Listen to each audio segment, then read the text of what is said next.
I'm going to go really fast because I only have 30 minutes and we're all kind of behind. So if there's anything you have questions about, I'm in pop-ups tomorrow. If you have specific questions about how to handle your child physically during transfers, transitions, aggressive situations like that, come find me, and I'm here till Sunday, so you can find me anytime. And if you need help, like specifics, you can look at your child's history because this is very general.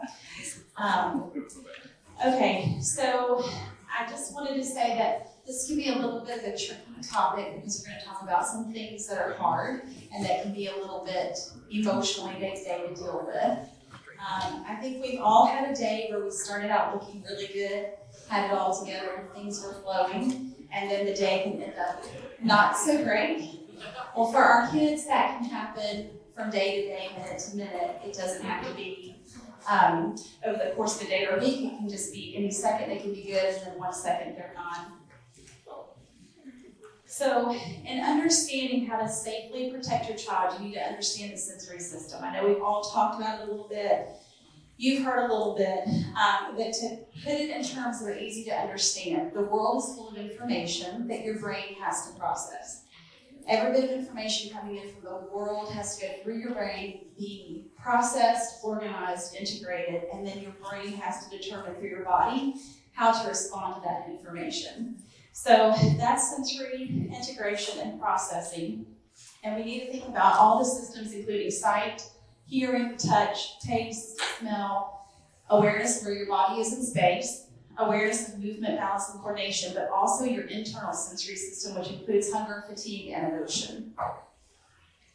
So when our sensory system is balanced and appropriate, we're happy, peaceful, calm, content, and resting, which I am not right now. When our sensory system is not in balance, we can become agitated, upset, irritated, sad, uneasy, and even anxious. And then when our sensory system is pushed to the limit, we can be distressed, miserable, engaged in a fight or flight response, which at that point physiologically is very hard to control for our children, unable to call without intervention, and sometimes aggressive. There are strategies for managing and assisting with your sensory system when it isn't balanced. You can decrease the sensory stimulation by decreasing the amount of light, decreasing noise, decreasing the amount of people in the room, changing how you touch your child. You can provide deep pressure touch instead of light touch. You can put pillows on your child and give compression. You can do swinging with linear movement and rocking, and you can also have them engage in breath work. Resisted work is very helpful to help calm the sensory system and organize it. So, we're getting ready to talk about some hard things. I am not a parent. I am not a parent of a child with special needs. I get that I don't get it. So the information I'm going to offer you is information from my 23 years of experience with children with special needs. But it's saying anything that I'm getting ready to say, I understand that I don't live your daily life. So take the information, use it. It's not the Bible. It's just my opinion about certain things, and it's an effort to help guide you. We're going to talk about behavior modification, and when I talk about behavior, Abby and I had a good conversation last night that behavior is quite frequently an attempt to communicate. So when I'm talking about behavior, I'm not talking about old school discipline and old school behavior. I'm talking about understanding what your child is trying to communicate to you through action.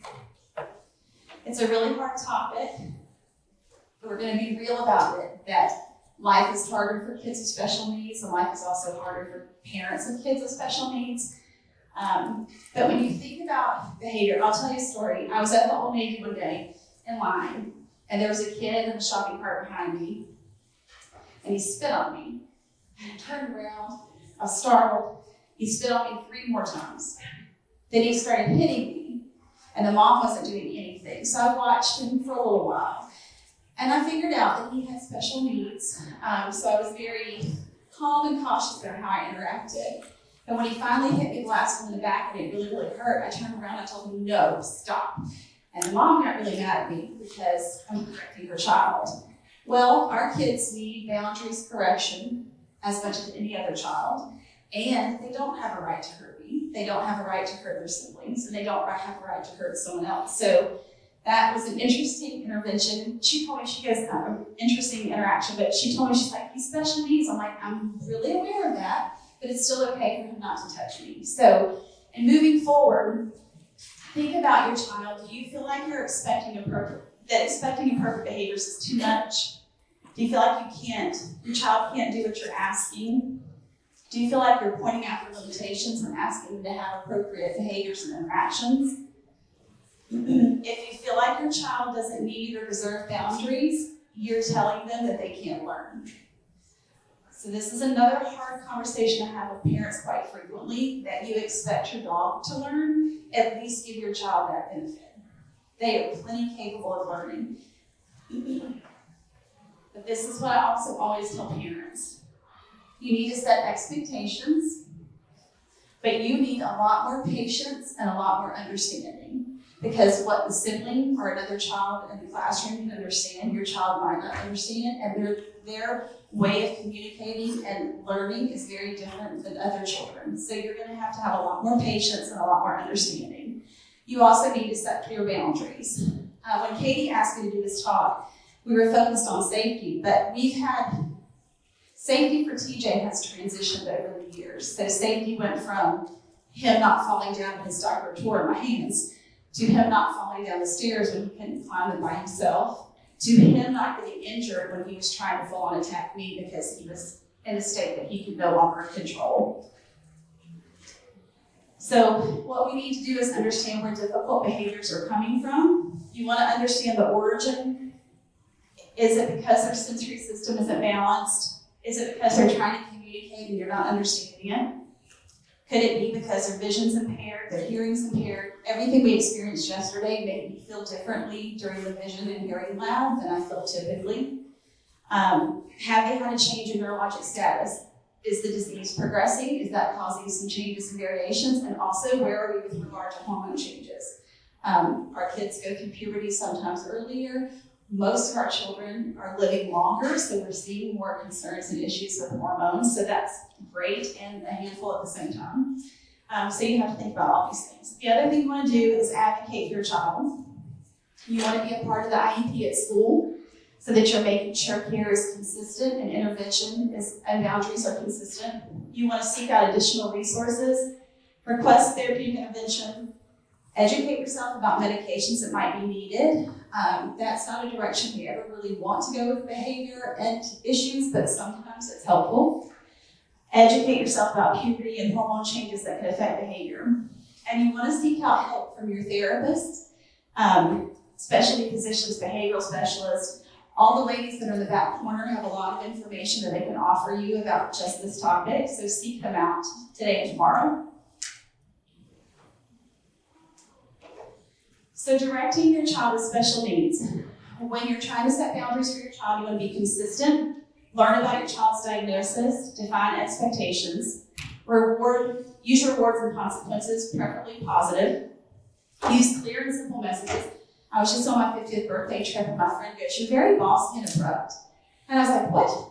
And she's like, "Listen to how you talk to people." And I realized that I talk to people like this: stop, stand on one leg, no, open the door, because I'm trying to be clear and simple, use clear and simple messages that work all the time. So I only changed how I communicate, and in my daily life, I talk to everyone like they're the kids though. So use clear and simple messages, offer praise, and that's praise that your child would find value in. So not what you think they would like, but figure out what they like that makes them happy and use that as praise. Establish a routine and believe in your child, and also have confidence in your own abilities. Okay, now we're going to switch topics and we're going to go straight into pure safety. So at home, I know a lot of our kids are not considered mobile, but if your kid can move across the floor by themselves, they can get out of your house. That happens. I got a call one morning in Myrtle Beach that there was a 3-year-old that escaped his parents' house at 3 a.m. and nobody knew. The cops found him downtown in his underwear. That's terrifying. So use alarms. If you have a pool, especially use alarms. Use locks that are higher so your child has difficulty or noise accessing it. You want to use IV and med bracelets. If you were in a car accident and you were not conscious, you would talk to the EMTs about your child's needs and their medical concerns. Put stickers on the car and on the seatbelt strap to communicate your child's special needs. GPS trackers. This is huge in our area because we do have a lot of kids with autism, so we use trackers so that if a kid does, the little boy that was missing in Myrtle Beach that they found 3 in the morning, he now wears a GPS tracker at all times. Educate your neighbors. So sadly, a lot of our kids with special needs are favorites of predators because it's an easy target. I always feel like families need to educate neighbors about who should be at your house, who should not be at your house, who should be with your child, who should not. Let them be aware. Also, educate them about should your child ever be outside alone. If you see them in the street, please get them. You need help. Sometimes you can't watch them 100% of the time. You want to pad corners and sharp edges and increase awareness of hot items and provide constant supervision during use. So also our vision and orientation mobility specialist can help you with that, learning how to avoid hot items and things that are dangerous. When you're talking about mobility, I know a lot of the kids here don't use gait belts, but gait belts are an option for safety when you're trying to work on walking. I worked with a young man who had brain injury, and he would fall literally like a tree, just fall. And the only thing that kept his head off the floor was that I had his gait belt, and he was literally hovering like that movie with Keanu Reeves. So he was like 1 foot off the ground, and it saved him. You don't want to walk ahead of your child. You want to walk beside them or behind them. If you're going upstairs, you need to be behind your child when you go upstairs. If you're going downstairs, be in front of your child when you're going downstairs. Don't ever pull on their arms and legs. So when you get ready to do any movement with your child, never pull on arms and legs. In a typically developing child, you can dislocate the hip and shoulder, but especially in our kids who have not had typical bone development, muscle strength development, or weight bearing, you can easily dislocate their limbs. Very painful. If your child falls, try to get under them to ease the fall, and if they are falling, the most important thing you can do is keep their head from hitting the floor. During transfers, to make it safe, you want to use communication, body mechanics, contact points, manage the wheelchair and medical equipment appropriately. Also, what parents don't remember is that when you are helping your child, if you get injured, you're of no use to your child from that point. So protect yourself as well. You want to be careful what jewelry you choose. Avoid big, shiny, or clunky jewelry because kids like to rip that out. Be aware of sensory input that can trigger agitation. Avoid headbutts. I've lost 4 teeth doing my job. 1 kick and 3 headbutts. So you want to be aware of your body position relative to your child's body. Be aware of your position relative to the child's position, and be aware of their preferred movement pattern. So one of the little girls was in the hallway last night, and I saw her thrust. She totally thrust into extension, and that's what a lot of our kids do because that's a movement pattern they have strong control over. You want to watch out for your sternum, your jaw, and your head because the other thing is kids don't realize they're hurting you. They're just moving with their full force, so they might not be aware they're causing you pain. If your child experiences an aggressive episode, so TJ has been an angel for me for 20 years. But one day he decided that I was not great, and he was very angry with me, and I'm pretty sure it was because a little girl whose voice he hates kept saying, TJ, calling him, and it was irritating his sensory system. So after he went after her and got her by her hair, and she's like, oh, he loves me, and he's got a hold of her hair. We got through that situation and she was safe. She thought it was funny and her best friend had loved on her. He decided he would charge me. And no, that's not happening. So we'll teach you some strategies. In the event of aggressive episode, you can put a pillow on top of a child. If they're too far gone, you may not be able to get a pillow on top of them safely, but we have large pillows at work that we use for that purpose. You want to avoid their face. But if you can get a big pillow on them, you might be able to keep them from hitting their head, their arms, hitting you, and it provides calming input and deep pressure. If you have to carry your child when they're angry, carry them in a lateral hip carry so that they're going to be this direction from your body Like they're going to be perpendicular to body with their head here and their legs there, so that if they are kicking and butting, they're not kicking or butting your head. If they bite you, I don't know how many of you have been bitten. I've been bitten. For females, this area is often a target and it's very uncomfortable. If they bite, do not pull away. You will tear flesh. If they bite, take your hand, put it on their head, and shove them into the bite. The way the jaw works and the way the sensory system works, it will shock you and you won't be able to hold the bite, and you can't hold the bite with that much pressure coming in. If they grab something you don't want them to hold on to, you want to flex their wrist. So if you do your arm like this, you can make a fist and you can hold it strongly. If you go here, you lose your ability to hold your grip because of the way the tendons work in the forearm. So when TJ grabbed that little girl's hair, I broke the hold by flexing his wrist, and he let go. He didn't have a choice. My husband gets really mad because he can't ever keep a ball or something away from me because I just flex his wrist really hard and then I win. So that's a great way if they start to grab jewelry, toys, something hot, hair, flex the wrist and they can't hold it. If they come at you and you have no other choice, and this is what happened with TJ, you can do your wrestling maneuver and sweep their legs and take them to the ground. I can outrun TJ, but I thought if I didn't get him on the ground that he might hurt himself or someone else. So I grabbed his arms, swept his legs out from under him, and put him on the ground. And I changed my voice and I said, "No, stop." And that was it. You've never had another problem. I don't think it's as easy for Katie, but it was that easy for me. And in that moment, he realized that wasn't happening at therapy anymore. He's never tried it since. And he was not harmed. He was lowered to the floor gently. That's in an extreme case when they're charging you. Typically that occurs when they've either had so much sensory stimulation that they really can't get back to baseline, or something's changed neurologically and they really can't control their aggression. You also want to make sure you keep yourself between the exit, the door, and your child, so you don't want them to be able to get out the door before you. Okay, we're going to talk about transfers now. I picked a few of them and have some videos, but I also, if you need help specifically, like figuring out how to get your kid in and out of the bathtub, what equipment you need, come talk to me later about it. You want to communicate. If you're doing a two-person lift with the person, you want to tell your child that you're getting ready to stand them. I always tell parents to assume that children can understand what they're doing and what they're saying. So we don't really know all they can understand, so I always communicate to a child what's getting ready to happen. Use verbal and tactile cues to direct your child and your partner, and have a lead person count. You always want to use a wide base of support and maintain an erect position of your spine. You bend at your hips and knees instead of your back. I've already seen a lot of parents this weekend picking their kids up like this. That's not going to last. Someone's going to get hurt.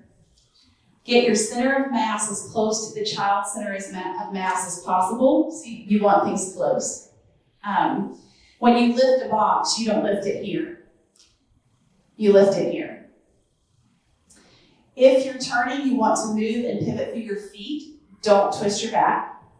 Always let the child assist as much as possible and perform the transfer in a smooth motion. I believe in transfer training early. If a child that I'm working with can tolerate weight bearing through their feet, we're working on transfers. TJ still works on transfers every week. Why? Because Katie and Ted are getting older, TJ's getting bigger. It's getting harder. I don't lift TJ. TJ moves himself through space. If he gets down on the floor, I help him get up, but he's carrying the weight of that transition, because if I get hurt, I'm of no use to him or anybody else. If you get hurt, you're of no use to your child. So start thinking about that now. And if your child won't bear weight on their feet, there's sensory things you can do to help them get past that. Contact points, you always want to touch the child proximally. So my fingers are distal, my tummy is proximal. So you always want to touch close to the center of the body to move. You never pull arms or legs. You want to make sure you always lock the brakes of the wheelchair. Always, always, always lock the brakes of the wheelchair. Swing away and remove leg and arm rests if necessary, and position the chair close to the transfer surface. Make sure that all the medical equipment is safely positioned as well. You don't want to get tangled up in cords or rip anything. So we don't have to have volume on this, but basically what I'm talking about here is that I'm going to do a transfer of this young lady from the wheelchair to what we call a mat table, but it could be a bed. You make sure that you have the brakes on. You make sure that you have enough room for your body between you and the chair, the surface. I'm swinging away the armrest, putting the brakes on. And I know at one point in this video I was saying, but watch your body, because when I reached across her to put the brakes on, I could have been bitten. Okay.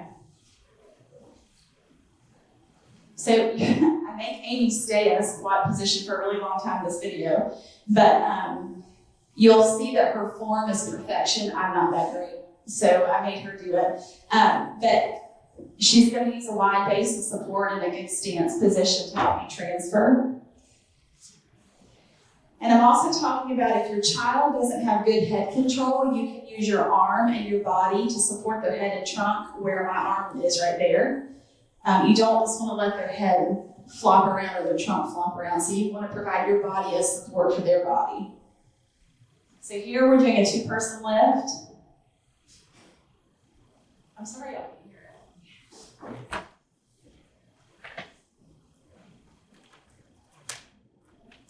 I'm also talking about how you never want to lift under the armpits.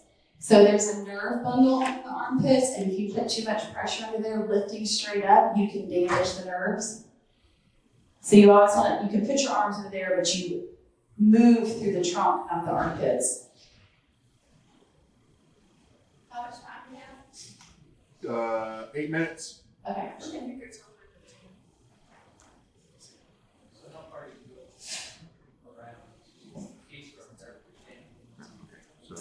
How far around you go. If your child doesn't have breast tissue, you can come all the way around to the front and lift. You can lock your hands in the front. If they have breast tissue, it's a little more uncomfortable, and it just depends on your child. I lift under here all the time. I just don't go up into the armpit and apply my pressure there. My pressure, even though my hands are under the armpit, are on the trunk. But you can lock around the front, or you can just have them on the front too. Does that help? Okay. So this is going to be a 1-person lift. Oh, wait. Here we go. We'll do some first.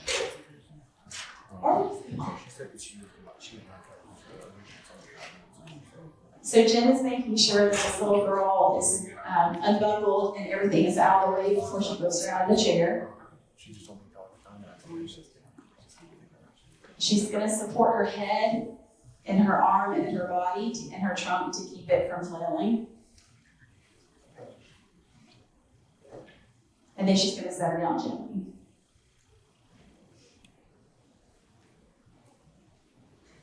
So this is a video about how to help someone lie down from sitting. I have a question. Yes.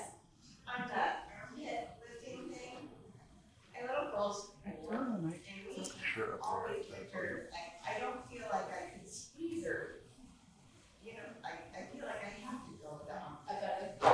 I mean, you can use it, you just don't need to put too much pressure, and probably since she's little, you're not really getting that much pressure up under her armpit. So I can come help you. Is she here? We can take a look at it together if you like. Just find me. Yeah, I love that. So this is about transitioning from sitting down to lying down. This is also Amy demonstrating an assisted fall, which is not really lifelike because they don't go this smoothly, but you want to grade the fall down.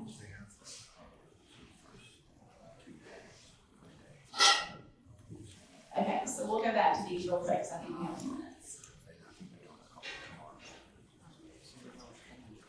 So you want to move your child kind of as a unit, and if you'll notice when Amy does these transitions, she's not pulling on any limbs, she's using the proximal contacts in the body. And she's telling you where to stand.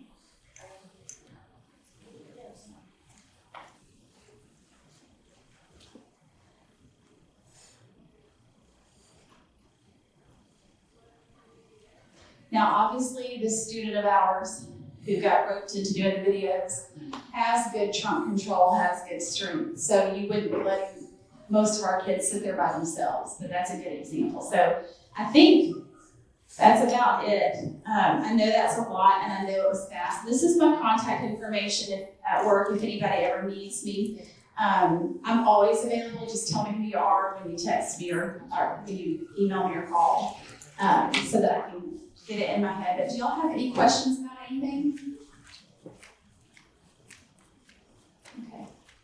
So if you have any trouble and you want me to particularly look at your child, I'm more than willing to do that. Thanks, guys.